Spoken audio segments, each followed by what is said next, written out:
October 2023, Halloween evening. Two girls were supposed to carve pumpkins, bake and decorate muffins, and spend the night together in a house dressed up for the occasion. Black balloons, Halloween decor, everything ready. Except the day before, I had an accident. What started as a checkup turned into a 6-day hospital stay. The first instinct from both families was to cancel, of course. The circumstances had changed, the host was in hospital. Nobody would have blamed anyone for calling it off. And then I thought, why should two children be disappointed because of me? So I made a decision. The sleepover was on. I called my daughter from the hospital and told her what was happening. I told her that if she wanted the sleepover to happen, and she did very much, it was going to require more from her than usual. She agreed immediately. So I sent her a list from my hospital bed, a to-do list. Everything she needed to do before her friend arrived. Cleaning, tidying, helping her dad with the meals. The shopping was already done. And she delivered every item of the list. The pumpkins got carved, the muffins got decorated, and two girls had their Halloween. I tell you this because it shows the thing most parents take completely for granted: preparation. In this case, it worked. But this isn't only about hosting, it's about the other side too: the teen who packs a bag and walks into someone else's home.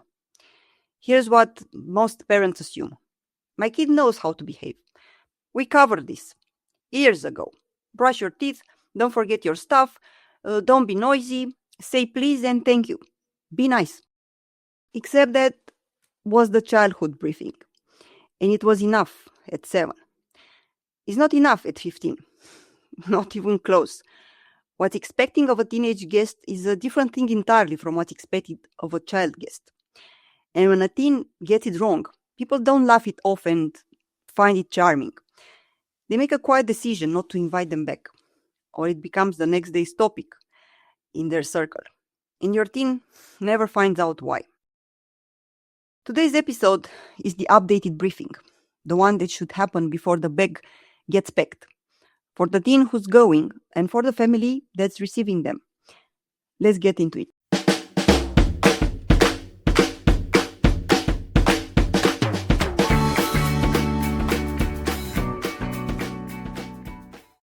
We talk a lot about whether to let our teens stay with friends. We talk about safety, about trust, about knowing the family. All of that matters. But almost nobody talks about preparation, about the specific skill set a teenager needs to operate inside someone else's household.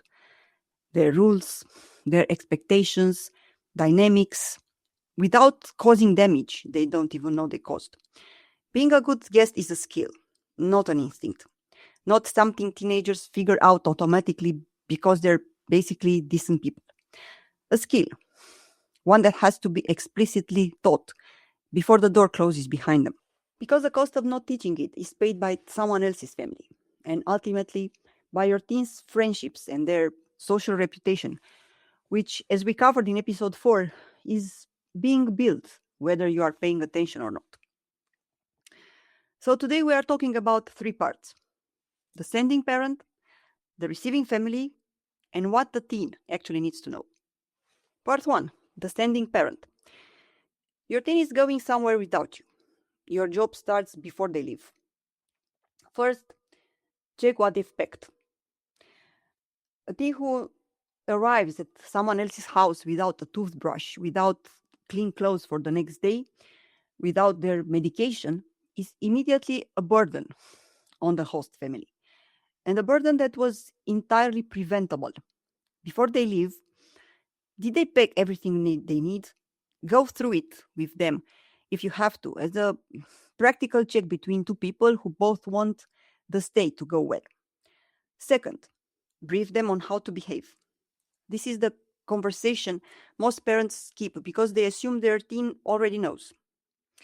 They don't, not in the detail that actually matters. We'll cover exactly what they need to know in part 3, but the briefing has to happen before they leave. in the car, at the door, wherever you've got 5 minutes.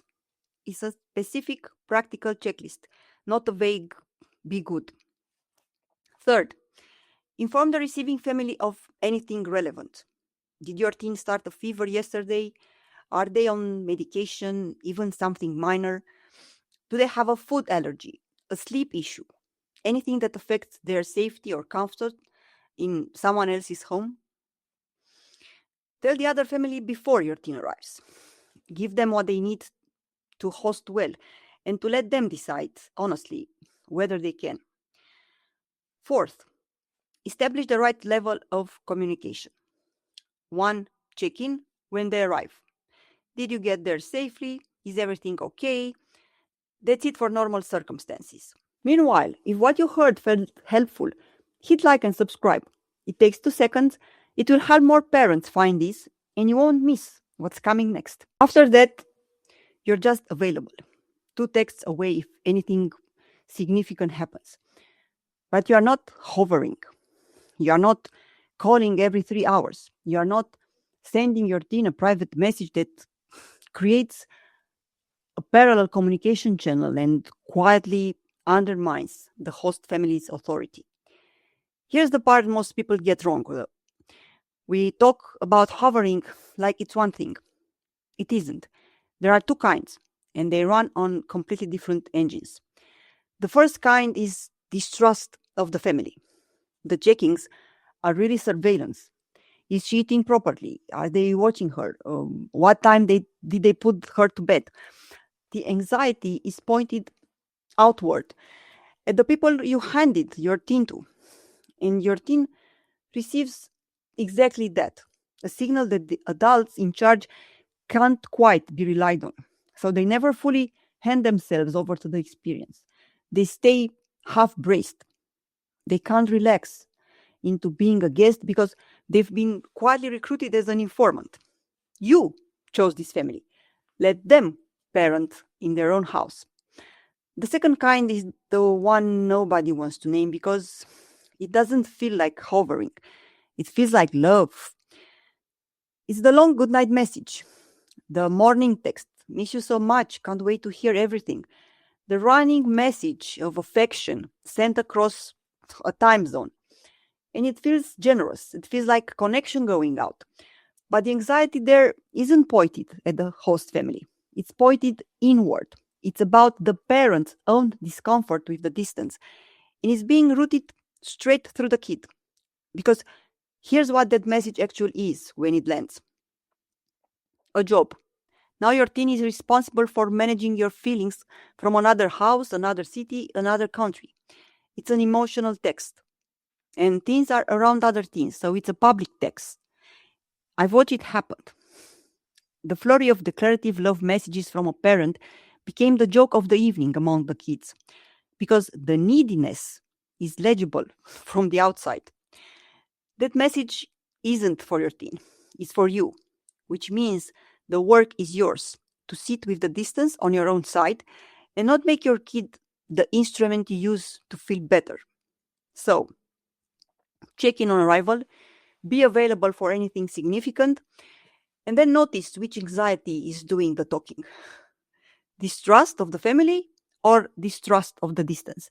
Because in both cases, the kid pays for anxiety that isn't theirs to carry.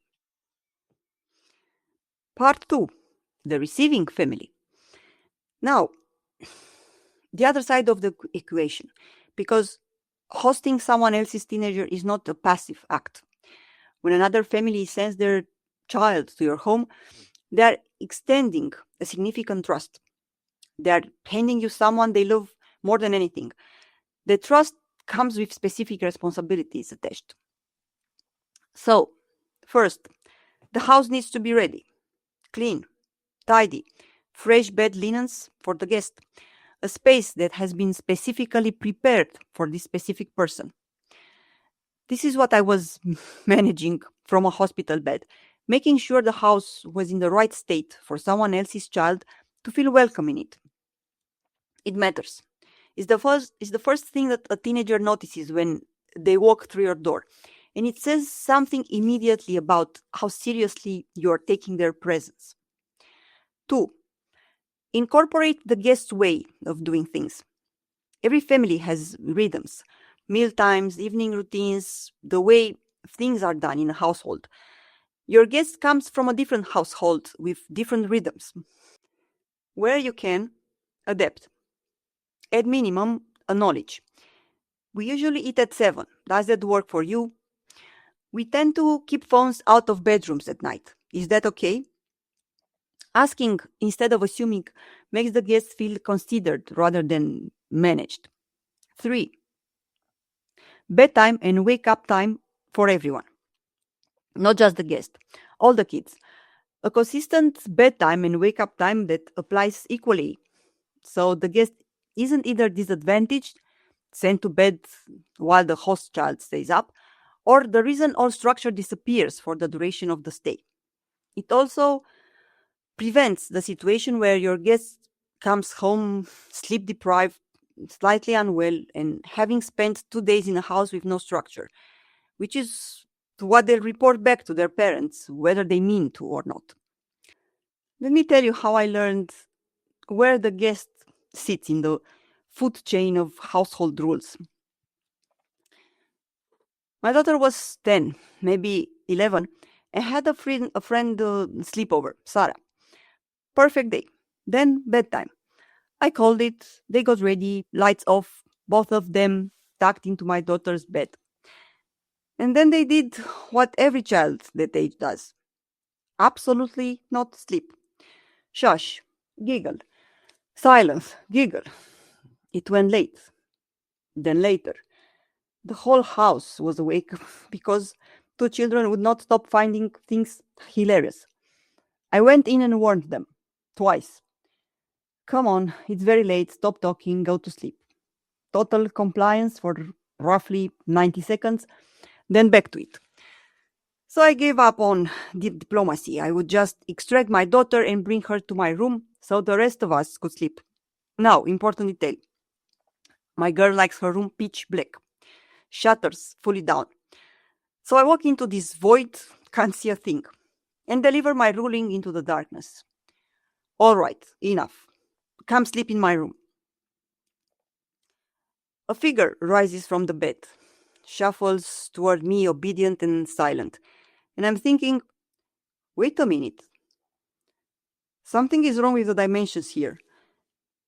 This child is too short. Sarah? Is that you?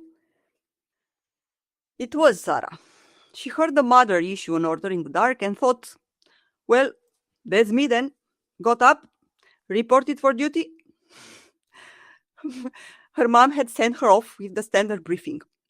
Be good, listen to her mom, do what you're told. And she was executing it flawlessly. So flawlessly, she didn't stop to check whether the order was even meant for her. Oh no, I said. I meant my kid. You stay here, sweetheart. Have the whole bed. And I took my own daughter, who was now laughing out loud at Sarah volunteering for a sentence that was never hers. I tell it because it's funny, but also because it shows how a young guest operates. Comply fast with whatever's in the air, which is exactly why the structure can be vague or apply to some kids and not others. A guest won't ask you to sort it out, so sort it out in advance. Same bedtime, same wake up for everyone under the roof. That's part on you, the host. Okay, back to receiving preparations. Fresh toiletries if anything's missing. A spare toothbrush, clean towels, specifically for the guest. Basic toiletries available if they forgotten something. The guest who has to ask for these things feels like imposition. The guest who finds them already there feels generally welcomed. Ask before they arrive. Allergies and safety. Food allergies, other allergies, medications, health conditions. Anything that affects the guest's safety or well being in your home. Ask before they arrive, not when they are standing in your kitchen looking at what you've cooked. Before, a short message to the parents. Anything we should know before they come takes 30 seconds and heads off a real problem. Have two emergency numbers for the guest, not just the parents' numbers saved in your phone. Two numbers, confirmed and current, accessible to every adult in the house. If something happens, a medical issue, an accident, anything that needs immediate contact, you need to reach someone instantly. This is the baseline of responsible hosting, non negotiable. Don't disturb the kids while they are together. Give them their space. They are there to spend time together, not to be supervised, entertained, or checked on every 20 minutes. Be present in the house. Be available if something goes wrong, but let them have the experience they came for without an adult hovering over it. Communicate back to the sending parent. A quick message when the teen arrives safely. A message if anything significant happens during the stay. And if something went wrong, honest feedback on the other parent once it's over, to maintain the trust between families that makes future stays possible. Part 3. What your teen needs to know. This is the briefing. Go through it with them. And before we start, one thing about this part, because it's the part everyone gets half right. Most guest advice is about restraint. Don't, avoid, take up less space, be less bother. That's half the skill. The other half is the opposite. Showing up, speaking up, being a person the host can actually read. A teen who only learns the restraint half becomes invisible, and an invisible guest is its own kind of difficult guest. So we'll do both. How to stay out of the way and how to actually be there. First, how to operate in the house. What's forbidden at home, it's forbidden there too. Regardless of what the host lets their own kids do. This one is critical, and most teens don't understand it until you say it out loud. If the host kid is allowed to endlessly eat sweets, you only eat how much you're allowed to eat at home. If the host kids eat in bed, you ask before you do the same. If the host kid speaks to their parents in a way you never get away with at home, you don't mirror it. You're a guest. Different rules apply to guests than to residents, because the home isn't yours. The setting changed. Your rules didn't travel any less far than you did. Read the household, then match it. Every house has its own way. How food is handled, how spaces are used, how people move through the rooms. Watch it. Adapt to it.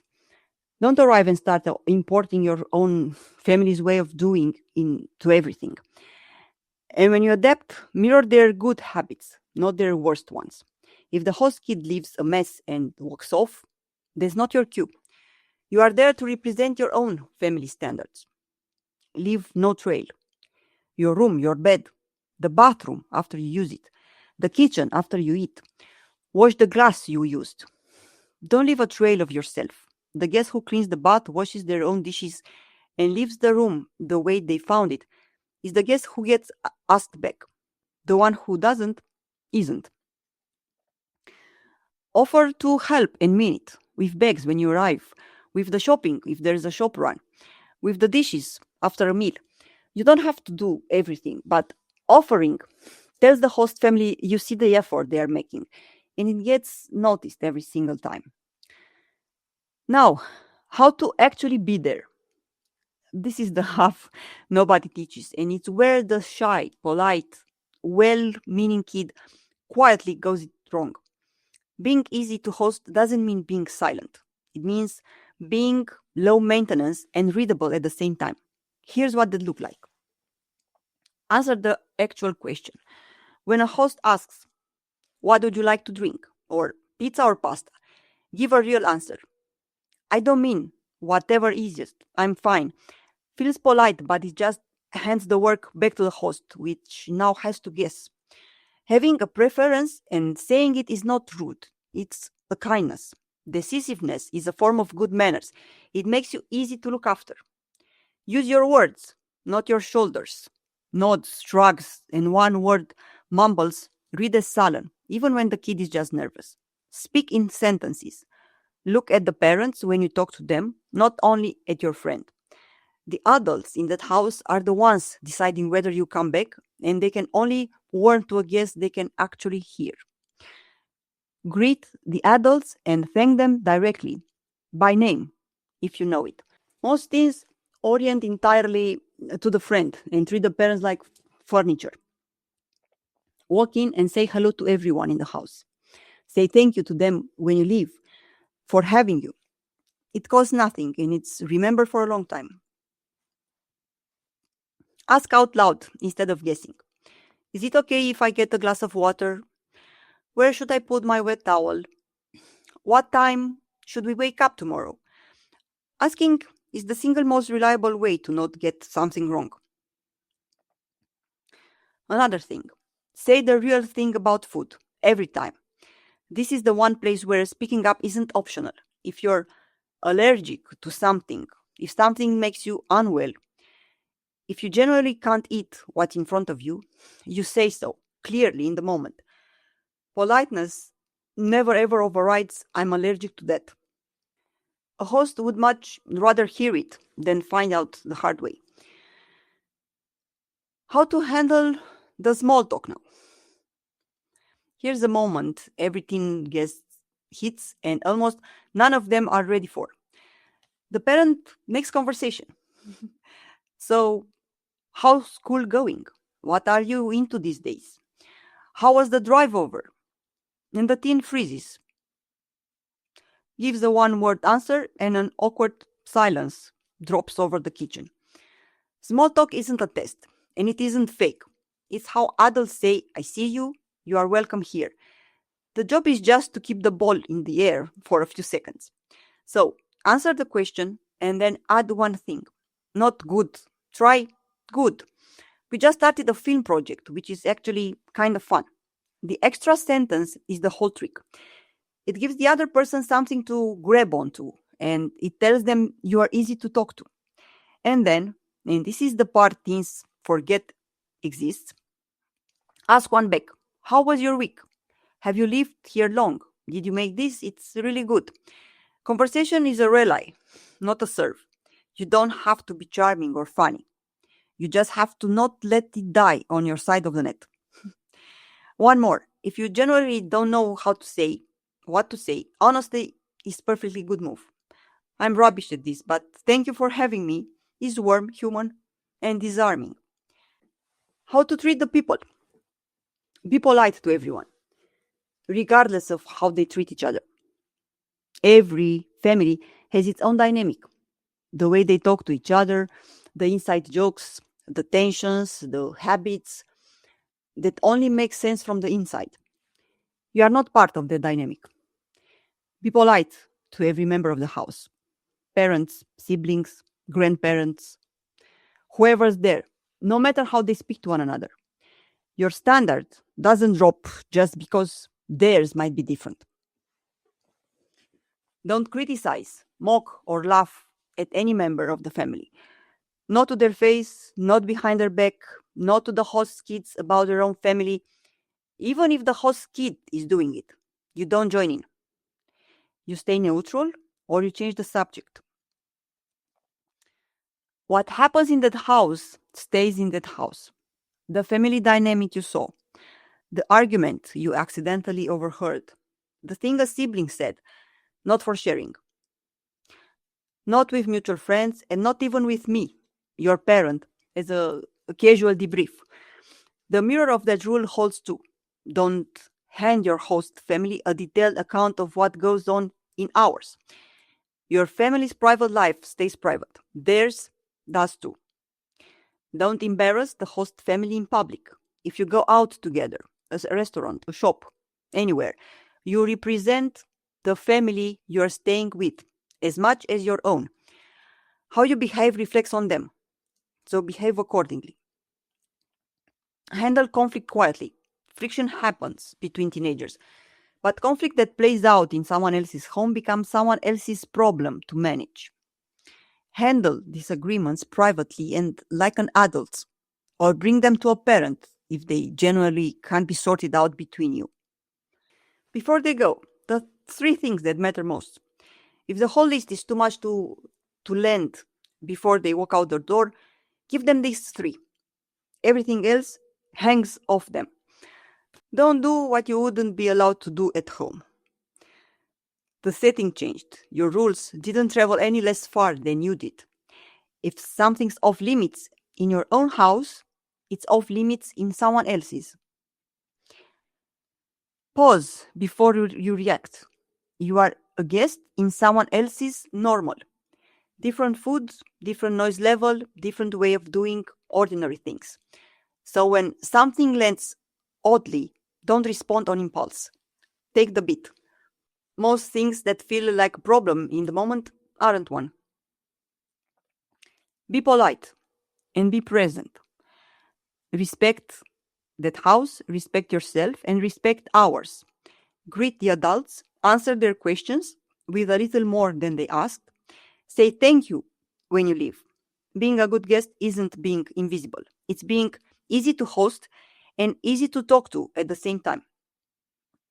And the one that matters most, if something goes wrong, you reach me immediately. If you feel unsafe, unwell, or stuck in a situation you don't know how to handle, you call. Not in the morning, immediately. No explanation needed, no drama attached. I come. The teen who knows how to be a guest, who leaves a house better than they found it, who gets welcomed back, who builds friendships that survive the test of close quarters and other people's family dynamics, that teen has something that will serve them for life. Not just in sleepovers and summer stays, in every shared space they'll ever live in, university halls, a colleague's home, a partner's family, every situation where they have to move through someone else's world with grace and awareness. It doesn't happen automatically. It doesn't happen overnight. It gets taught. Send them prepared. Host with intention. And when they come home, ask them the right question. Not, did you have fun? But, how did you live it? Next time, summer. 2 months, no school, and suddenly the whole shape of the day is up for grabs. Screens, sleep, food, the friends who come and go. Not 2 months of togetherness, not 2 months of war, just the daily push and pull over whose version of summer wins. We'll get into how to handle it without it taking over the whole break. Take care of yourself this week. Talk soon.